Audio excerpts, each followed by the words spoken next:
我跟喜欢了10年的女人离婚了。暗恋乔景月的第7年，他跟我说我们结婚吧。结婚后的第3年，我跟他说我们离婚吧。喜欢乔景月的第10年，我跟他提了离婚。起因是他下班后迟迟没回家，我开车去他公司找他，却在他公司楼下看到他和一个男人站在一起。我一眼就认出那个男人是跟乔景月纠缠了5年的前男友。他们站在台阶上，男人一身西装英俊挺拔，女人撩起大波浪小鸟依人，明明没牵手也没拥抱，却有种其他人都插不进去的亲密。我看了一眼我们的聊天记录，信息还停留在我问他今晚回来吃饭吗？他没回。他已经很久没怎么回我信息了，每次问都是忙，但原来跟别的男人聊天时也并不那么忙。我没有过去，只是静静地在一边看着。乔景月的笑容有些陌生，我这才恍然，原来他已经好久都没对我笑过了。明明是最亲密的夫妻，可他每次回来都冷着一张脸。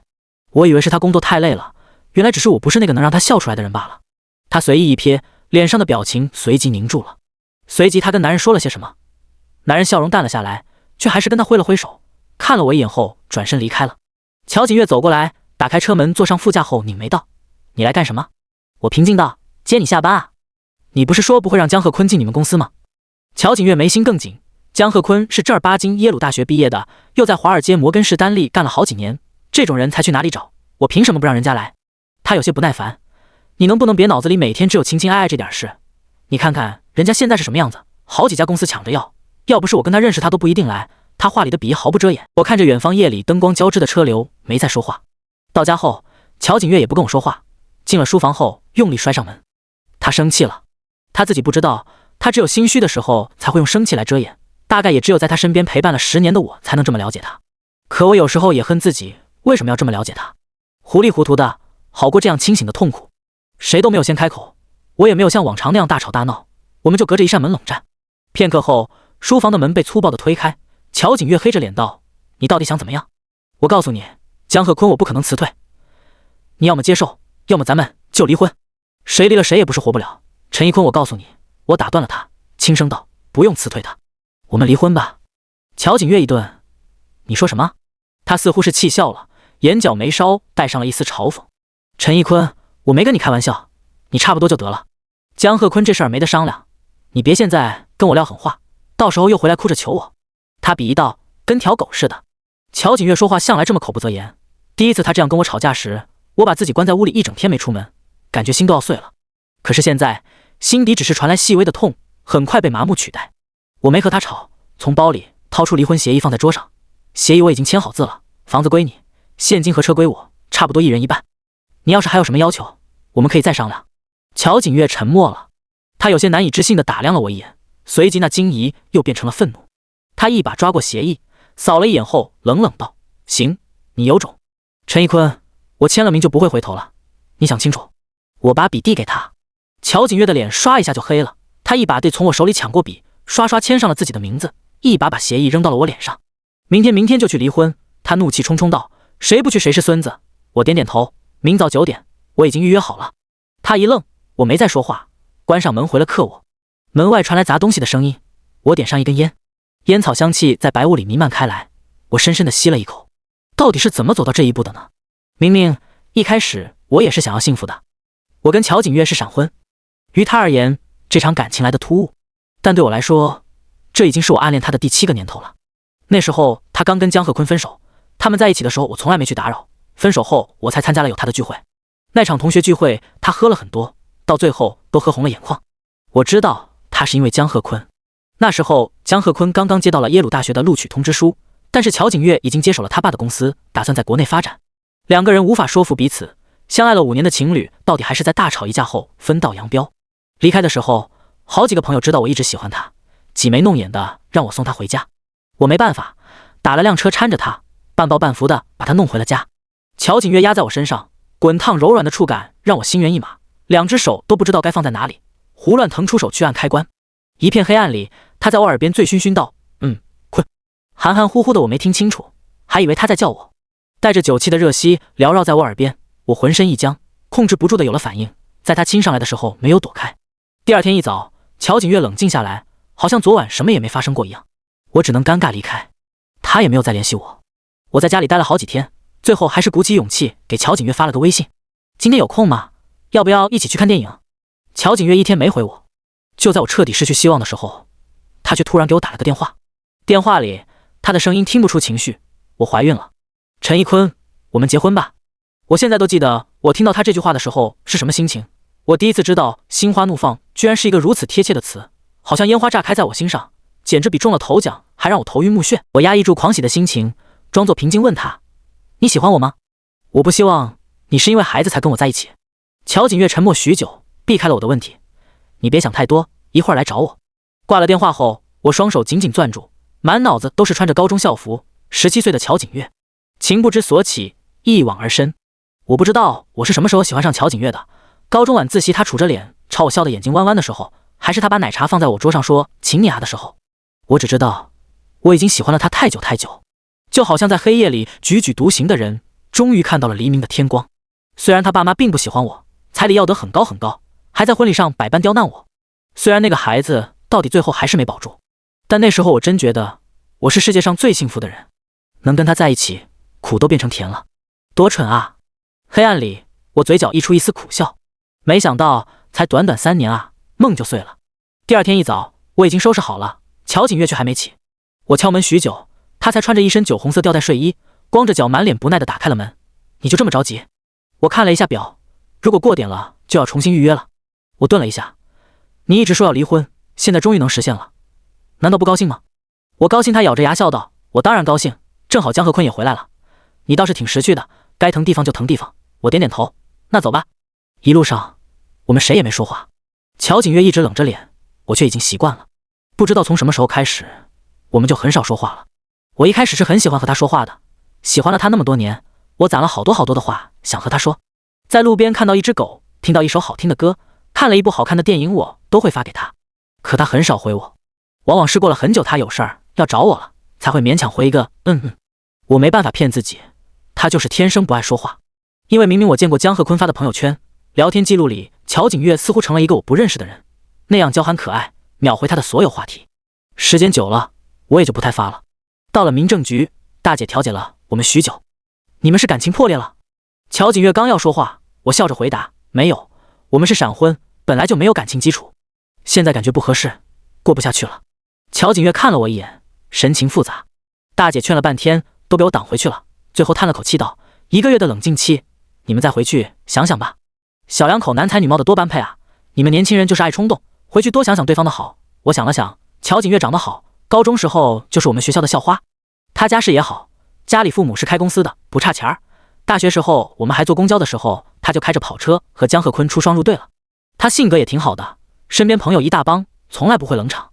他是一个很好的人，唯独对我不好。离开民政局的时候，正午的阳光刺得我闭上眼。乔景月还以为是我哭了，终于露出一抹得意的冷笑，现在后悔晚了。陈一坤，他站在我面前，明明比我矮了一个头，却硬生生站出了居高临下气势。我是不会吃回头草的。我没说话，开车跟他回家。回家后，乔景月侧躺在沙发上，习惯性支持我，给我倒杯水。我没搭理他，拎着我的行李箱从卧室出来。你去哪儿？他蹙眉。我找了新房子，今天就搬走。顿了一下，我继续道，你买给我的东西我都放在卧室柜子里了。谁他妈稀罕？乔景月突然暴怒。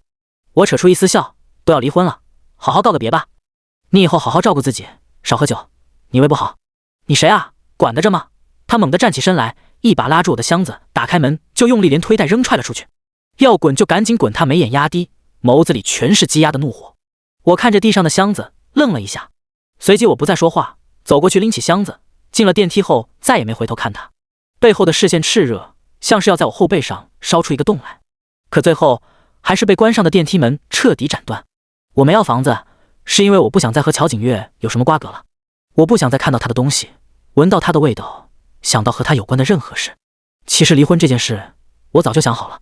乔景月不喜欢我，我一直知道，只是我一直觉得这么多年了，哪怕他就是长了颗石头心，也能给物化了。可是这么多年，他还是不爱我，而我的热度也已经用光了。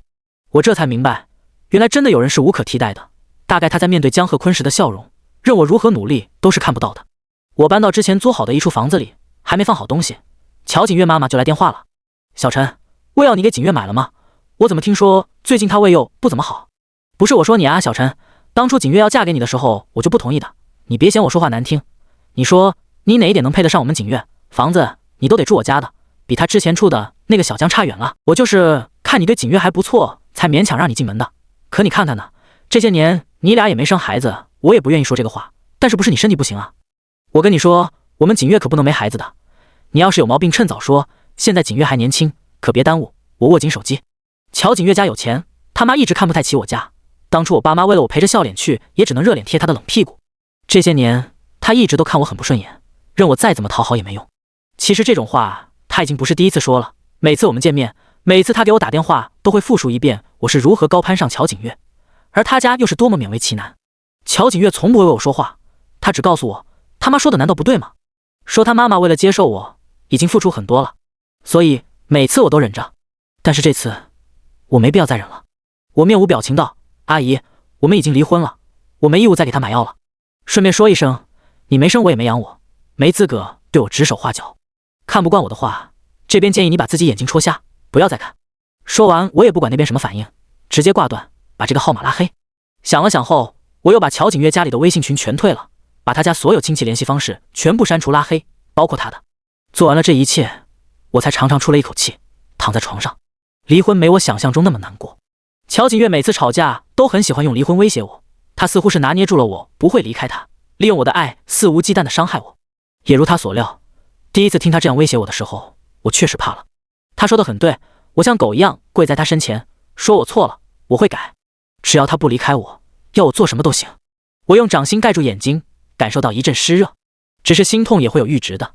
一遍一遍，那疼痛在反反复复中日渐麻木，透骨而出的锁链带着腐烂的血肉离开了我，终于到现在只剩下解脱。乔景月没再找我，他好像彻底消失在了我的生活中。直到2个周后，有同学突然找我，问我去不去参加明晚的同学聚会。我本来想拒绝，我实在不想再看见乔景月了。然而转念一想，有错的并不是我，我也并不需要避让他，就答应了回去。同学聚会上，我正跟其他人说着话，门突然被推开，乔景月一脚踏进来。她身上穿着修身的白色丝缎长裙，流转的光泽更衬得身材凹凸有致，灯光下眼波流转，美得好像在发光。她身后跟着穿着高定西装的江鹤坤，2个人一进来，大家就开始起哄。哟，老江跟校花复合了，我就说你们分不了，那时候闹得轰轰烈烈的，来坐这边。可不是，我还记得鹤坤后来出国的时候，景月喝酒差点把自己喝进医院了，这么多年一直等着呢吧。我跟乔景月结婚的时候，他说不喜欢搞形式，所以没办婚礼。婚后他也从来不发跟我有关的朋友圈，甚至一起出去聚会也会跟我保持距离。说来可笑，我们都结婚3年了，但除了1-2个要好的朋友，没人知道我们在一起了。乔景月的目光穿过人群望向我，眼神微带嘲讽，嘴角勾起。我没看他，转身和旁边的人说话。他黑了脸，跟着江鹤坤一起坐下。鹤坤怎么回来了？听说你在国外发展的特别好，打算回来建设祖国了？有人开玩笑。江鹤坤唇角牵起一丝自得的笑意，我都这么大岁数了，也该先想想成家的事儿了，家里人都催着呢。他没指名道姓，但所有人都笑了起来。是啊，景月这些年一直等着你呢，现在你回来了，也差不多好事将近了吧？江鹤坤没说话，微笑默认。哎，景月，你可真够痴情的。不过咱们老江现在是成功人士了，长得又帅，你们俩也是郎才女貌。不过说起长得帅，我感觉景坤也很帅啊。当初咱班里经常有人争你跟鹤坤谁是季草呢。我刚要说话，乔景月冷笑一声，光长得帅有什么用？有些人一天到晚脑子里只有情情爱爱，当家庭主妇都当傻了，怪不得没人爱。我脸色一白，我知道他是在说我。当初他创业很忙，如果我也去搞事业，我们俩就很难在一起相处了。为了他，我拒了所有 offer， 安心在家照顾他。所有人都安静下来，随即有同学打圆场，话不能这么说啊，当初景坤也是拿了好几家大厂的 offer， 人家大学时候的项目就赚了几百万呢。我记得当时有一家公司给他开了300万年薪。不过你当时怎么没去啊？他好奇道。你结婚了？乔景月一愣，转头看向我。我垂下眼睑，平静道，是啊，娶了一个渣女。我为了她拒绝了所有机会，只为了能好好照顾她。不过垃圾就是垃圾，为她付出再多也没用的，好在及时止损了。一旁的男同学感同身受，是啊，有些女人就是这样，结婚的时候恨不得找个保姆伺候自己，结果又嫌弃男人不能出去赚钱，骂人家窝囊废没本事，感情什么好事都是他的了。我呸，这种垃圾只配孤独终老。话题随即变了，同学们都开始讨论自己的感情婚姻，说不能做恋爱脑，不然碰上这种渣男渣女就完了。我对乔景月向来是百依百顺，这是我第一次讽刺他，他直直地看着我，似乎有些茫然。你……他想说什么，声音却消失在嘈杂的喧嚣中。聚会结束，我开车打算走，启动时车窗却被敲响了。乔景月的一个关系币很好的朋友有些为难地看着我：“坤哥，景月胃病又犯了，你能不能送他回家？”在座这群人，也就这1、2个人知道我们结婚的事儿。我皱眉：“江鹤坤呢？”他犹豫了一下，他说送景月，景月不愿意。景月最听你的了。我看向旁边，不远处，乔景月正站在酒店门口，橘色的灯光洒了他一身。他朝着这里看过来的视线，在触及我时被烫了似的移开。江鹤坤站在他身边，正说着什么，想把西服外套披在他身上。他有些心不在焉，皱眉摆了摆手：“我们已经离婚了。”我收回视线：“不好意思啊，你找别人吧。”坤哥，女人还想再说。我朝他点了点头，直接打方向盘离开了。后视镜里，我看到乔景月一直在注视着我，微微躬身，面色有些苍白。我没再看他，开上了路。我对乔景月有多上心，连他身边的人都知道。他的胃病是江鹤坤离开时他喝酒落下的病根。这3年，我从一个对家务一窍不通的懒人，变成了可以换着花样给他煲汤做饭的模范好男人，只是为了能更好地照顾他的身体。他的胃药全是我买，然后分装成每天的量，塞进他衣服里，到点了给他打电话提醒他吃药。他出差忘了带药，大半夜的胃疼，我寒冬腊月的去赶凌晨的飞机给他送药。可那时候他已经睡着了，我就站在门口等了好几个小时，等到我身上落满了血。可乔景月睡醒后打开门，只是你没不耐道：“药给我，你赶紧走吧。”就是在那次回去的路上，我出了车祸，在医院躺了半个月，而他一次都没来看过我。往事像是虫子噬咬着心脏，不撕心裂肺，细密的疼却让人无法忽视。我有时候也很不理解自己，我明明不是这样的人，为什么在他身上就卑微的这么贱？可感情在的时候总是不讲道理的，能轻易的把一个人的原则全部摧毁。他一个笑，我所有底线全都瓦解，任由他凌迟。可是我的爱已经被全部消磨光了。那个满心满眼都是他的陈景坤，已经被他亲手搓磨死了。第二天我刚想出门的时候，就接到了我爸妈的电话，他们说和乔景月爸妈都来了，让我回家谈一谈。我早想到会有这一天，离婚不是一件小事，是2个家庭的事儿。纵使我不想再回去，但迟早都要做个了断。只是短短2个周没回来，这个曾经的家对我来说就显得有些陌生了。一进门，我竟然有种压抑的感觉。2方家长正坐在沙发上，乔景月坐在一边摸着自己的美甲，闷头一言不发。大概是看出来我这次是来真的，乔景月他妈竟然没有直接骂我，只是皱着眉道：“小陈啊，我知道你们年轻人都是有脾气的，但是离婚可不是件小事，怎么能说离婚就离婚呢？”我轻笑：“阿姨，这应该问你闺女。离婚是她提的，如果我没记错，这已经是乔景月第13次跟我说要离婚了。既然她这么想离婚，我只能成全她了。”乔景月他妈一致抢笑道：“景月这孩子就是小孩脾气，他还没长大，不成熟的。”是吗？我凉凉道：“他比我还大半年呢，是发育有什么问题吗？25岁的女人了，都能生孩子了，脑子还不成熟？”乔景月妈妈讪讪不说话了。乔景月爸爸咳嗽了一声：“小陈啊，乔景月这孩子不懂事儿，我们做父母的替他跟你道个歉。但是婚姻里出现了问题，肯定不可能都是一方的错，这东西一个巴掌拍不响的。叔叔，我给你一个耳光，你说我拍不拍得响？已经离婚了，我也没必要再忍气吞声了，索性想说什么就说什么。”我走到乔景月跟前，沉声道：“乔景月，你别装死，你跟你爸妈说说，咱们的婚姻里我到底拍了什么巴掌？你前男友回来了，你说不喜欢我这种只知道情情爱爱，每天在家围着你打转的男人，可是当时不是你家里人说你身体不好，让我辞职在家照顾你的吗？这些年我在家里洗衣做饭，1日3餐换招法的给你做，因为你有胃病，我一个无辣不欢的人再也没在家里做过辣菜。乔景月，你摸着良心说说，这是我的错吗？”乔景月沉默不语，他妈忍不住开枪：“你也别光说他，这么多年你们也没生出孩子，当时你让景月未婚先孕，本来我们就不愿意，结果孩子也没保住，谁知道是不是你身体有什么毛病？”我猛地回身，提高音量：“她是未婚先孕了，可是怀孕又不是我一个人的事情，乔景月不愿意，我难道能强迫她？为什么全成了我一个人的错？我难道后来没对她负责吗？你说孩子没保住，你怎么不问问你闺女孩子为什么没保住？她自己偷偷去流了产，没告诉我，她压根儿就不想要这个孩子，这到底是谁的错？是我的吗？”我本来不想发怒的，可是压抑太久的情绪倾泻而出，连我自己都控制不了。我全心全意的付出有错吗？爱一个人到底为什么会变成错？到最后我几乎是崩溃般的吼了出来：“乔景月，你告诉我，我到底有什么错？”我妈站起身来，震惊道：“你不是说是产检孩子身体不好才流产的吗？”我低头苦笑：“我怕你们骂他，是我太蠢了。我妈眼睛一下红了，颤声质问乔景月：“景月，我们家这些年没亏待你，我们扪心自问，是真拿你当闺女看的。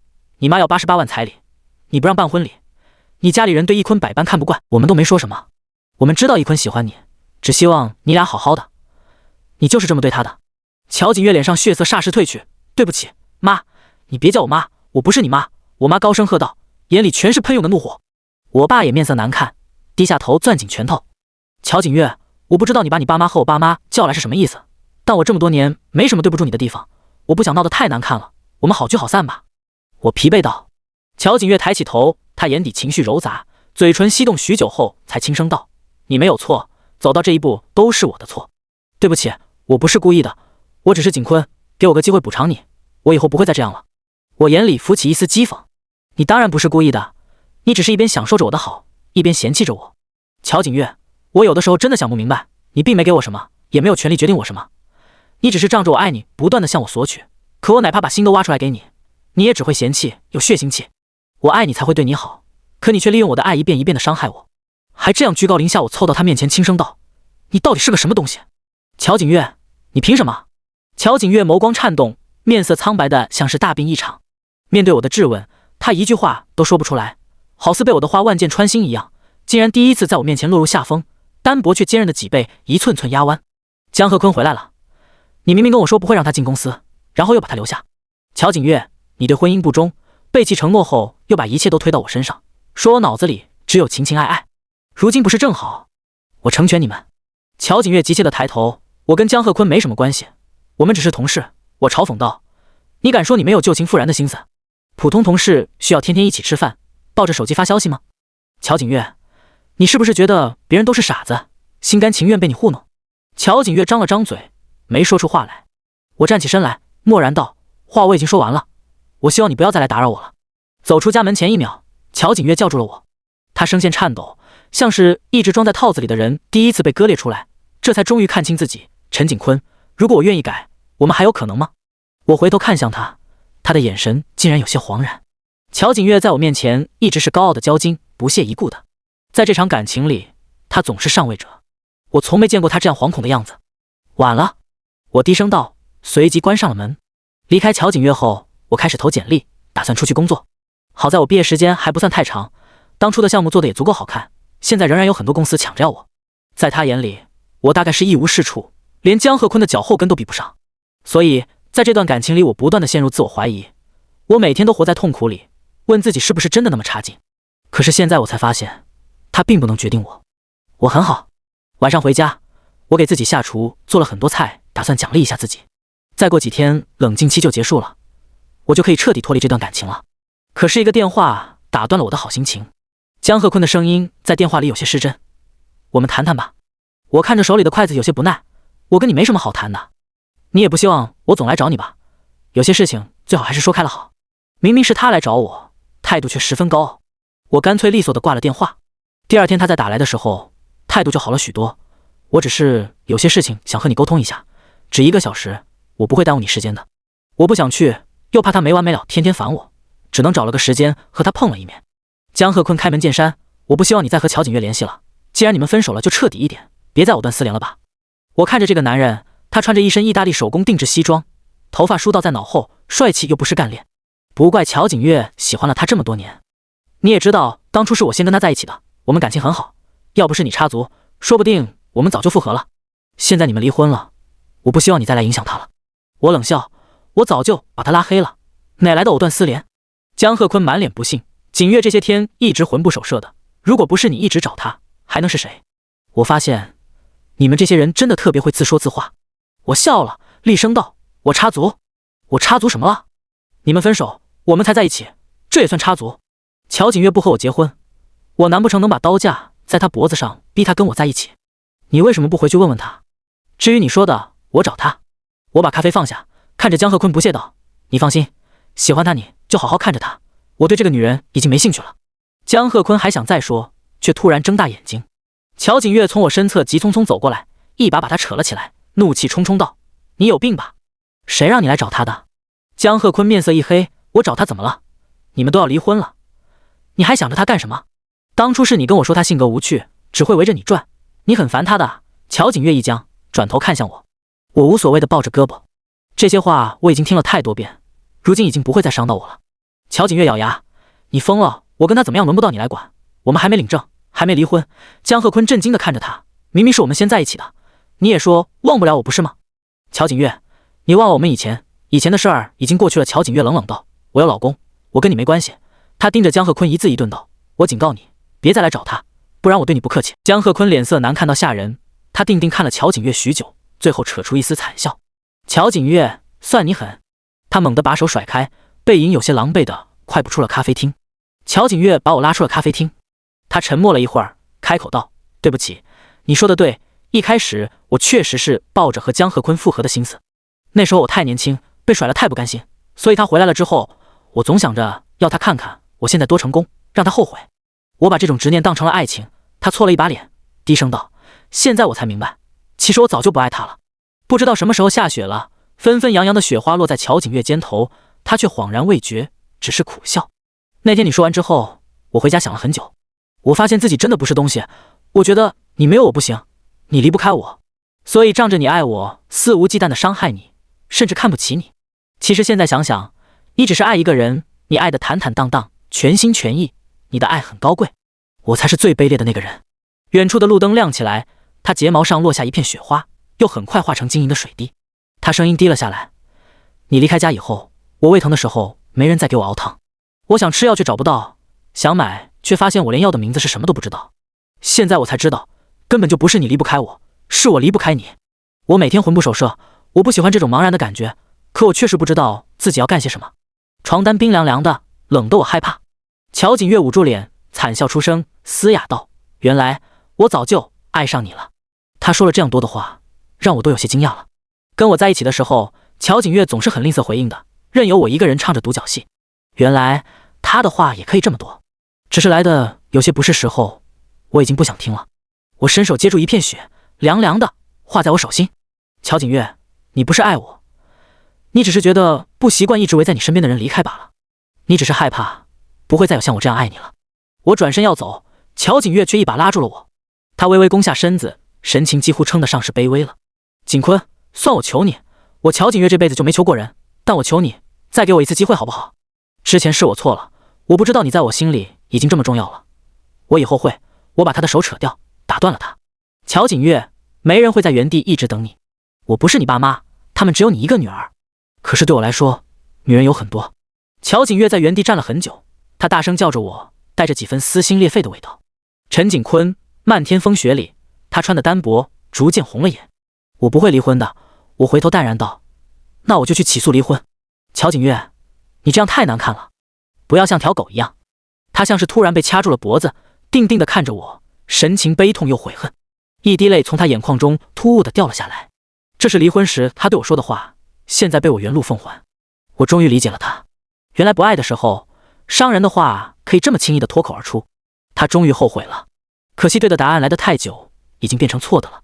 江鹤坤到底没在乔家的公司里站稳，他被查出来简历造假，原来当初他只是去华尔街面试过，根本就没通过。所谓的摩根士丹利的经历也是假的，起因是他接了一个项目，结果做得乱七八糟，甚至连提案上的小数点都没搞清楚，造成了公司巨额亏损。公司副经理觉得不对劲，去背调了一下江鹤坤，结果才发现他只是靠着乔景月的关系吹牛逼进来的。这下事情闹大了，江鹤坤只能灰溜溜地滚出了公司，他的名声臭了，行内也再找不到工作，只能回了外地老家。大概是风水轮流转，我在职场倒是干得风生水起，业内有一家口碑很不错的公司猎头找上了我，直接给了我副总的职位。我准备干几年，积攒一下经验，就去自主创业。我这边过得不错，乔景月过得却不怎么好。乔景月又喝酒进了医院，他的朋友给我打电话，着急道：“坤哥，算我求你了，景月喝了一晚上的酒，我们怎么劝都不好使，求你来看看他行不行？”我顿了一下，不好意思，我今天要开会，没空。他一直在喊你的名字，还哭了。对不起你，他的朋友打抱不平道。他真的很爱你，你怎么能这么绝情啊？我冷笑。我给他送药出车祸的时候，他在跟江鹤坤视频调情，我打了好几个电话都不肯接，最后还是打了120才救了自己一命。医生说再晚去一会儿人可能都保不住了，肋骨断查，差一点就插进肺里了。可是乔景月知道后，也只是轻飘飘一句：“知道了。”也就是在那时，我对他最后的一丝爱也死了。我终于发现，不管我再怎么努力，也无法捂热他这颗石头心。论绝情，我只能对他甘拜下风。我拳头握紧，一言不发挂了电话。曾经那么渴望的爱，过了许久再来，发现已经过季了。我已经完全不想要了。他爸妈紧接着又换了号给我打电话，乔景月妈妈早就没了当初的强势，哭着求我：小陈啊，景月是真的很喜欢你，之前是我们不对，我们以后补偿你好不好？婚礼、彩礼我们给你退回去，你说什么就是什么，我们绝对不还嘴。我忍不住觉得好笑，我真不明白人心为什么都是这么贱的。你上赶着的时候，他们只会觉得你廉价，而当发现你也会离开时，他们才发现自己其实并没有什么可依仗的。你就来看看景月吧，她胃出血很严重，昏过去的时候都一直念叨着你的名字，他妈哭得上气不接下气。以前我听说乔景月胃疼的时候会心疼的要命，可如今只觉得厌烦。我挂了电话，拿起会议资料进了会议室。早干什么去了？现在哪怕他喝死了，我也不会为他掉一滴眼泪了。我以为乔景月病成这样，恐怕不能跟我领证了，却没想到3天后他却来了。他面色苍白憔悴，整个人瘦了一圈，看着我欲言又止，最后还是没说话。他没有再纠缠，只是重新签了一份协议，所有的财产都归我，他净身出户，就当给我一个赎罪的机会，这样我才有脸重新追求你。他苦笑，我摇头轻叹，早知今日，何必当初呢？曾经我也是很想和你幸福的过下去的，我已经用尽全力去爱这个人，我把我的一切剖出来呈到他面前，只恳求他看我一眼。努力过了，如今没有得到想要的结果，我虽然遗憾，却不后悔。乔景月低头许久，轻声道：是我太蠢了，曾经我也是可以幸福的，可惜我总在失去的时候才知道珍惜。以后，他小心翼翼道：我还可以再联系你吗？似乎是怕我烦，他赶紧补充道：我不会总打扰你的，就是给我个机会，让我知道你过得好不好就行。不必了。我朝他笑笑，过去的已经过去了，我们都该朝前走了。只不过我最后给他整理了一次鬓角散落的头发，以后再遇到爱你的人的时候，别再像对我这样对人家了。爱一个人也没有错，被爱的人不应该践踏别人的心意，因为爱是很珍贵的，说不准什么时候就消失了。乔景月的表情很难看，就好像我刚才说的话变成了一把刀，狠狠捅了他一刀。背着光，我看不清他的表情，只能听到他的声音带着轻颤的痛，哽咽道：好，那再见了，祝你幸福。我和他挥手道别。陈景坤他突然崩溃一般叫我：陈景坤，没你我幸福不了。我压下心里泛起的酸涩，没有回头，大步向着阳光中走去。